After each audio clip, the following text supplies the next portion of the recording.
नमस्कार दोस्तों, पंचतंत्र की कहानियों की श्रृंखला में आपका स्वागत है। आज जो कहानी हम सुनने जा रहे हैं उसका नाम है संगत का प्रभाव। एक बार की बात है, आदिवासियों का एक सरदार था। उसे जंगल में जाकर चिड़ियाएं पकड़ने का बेहद शौक था। एक दिन जंगल में 2 तोते उसके जाल में फंस गए। वह उन तोतों को देखकर बहुत खुश हुआ कि उन्हें बोलना सिखाएगा और उसके छोटे बच्चे इन तोतों के साथ खेला करेंगे।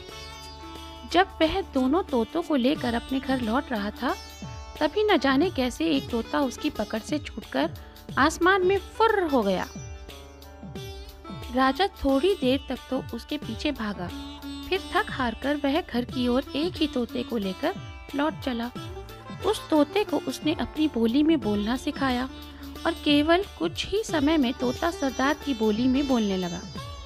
उधर जो तोता सरदार की पकड़ से छूट गया था, वह एक संत के पास जा पहुंचा।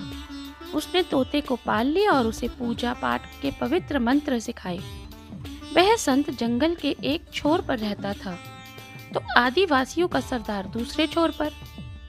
एक दिन नजदीकी राज्य का राजा घोड़े पर सवार होकर जंगल के उस छोर पर जा पहुंचा जहां सरदार का घर था। जब राजा उसके घर के निकट पहुंचा तो बाहर पिंजरे में बैठा तोता बोला, देखो, कोई आया है, इसे पकड़ो और मार डालो। तोते के ऐसे अभद्र शब्द सुनकर राजा ने वहां रुकना मुनासिब न समझा और घोड़े पर सवार होकर उस दूसरे छोर पर जा पहुंचा जहां संत की कुटिया थी। उस कुटिया के बाहर दूसरा तोता भी पिंजरे में बैठा था। उसने जब राजा को आते देखा तो बोला, आइए महानुभाव, आपका स्वागत है। कृपया आसन ग्रहण करें, मैं आपकी क्या सेवा कर सकता हूँ। इस प्रकार राजा का सत्कार करने के बाद उसने संत को आदर से पुकारा, गुरुजी, घोड़े पर सवार होकर कोई आगंतुक आया है। बाहर आकर उन्हें आदर सहित भीतर ले जाइए। उनके भोजन पानी की भी व्यवस्था करें। राजा ने जब तोते को इन आदर पूर्वक शब्दों में बोलते सुना तो वह दंग रह गया। तुरंत उसकी समझ में आ गया कि वातावरण, प्रशिक्षण और संगत का असर कितना गहरा होता है। दोनों तोतों की मिसाल उसके सामने थी। तो दोस्तों, इस कहानी से हमें शिक्षा मिलती है, व्यक्ति की असल पहचान उसकी संगत से ही होती है।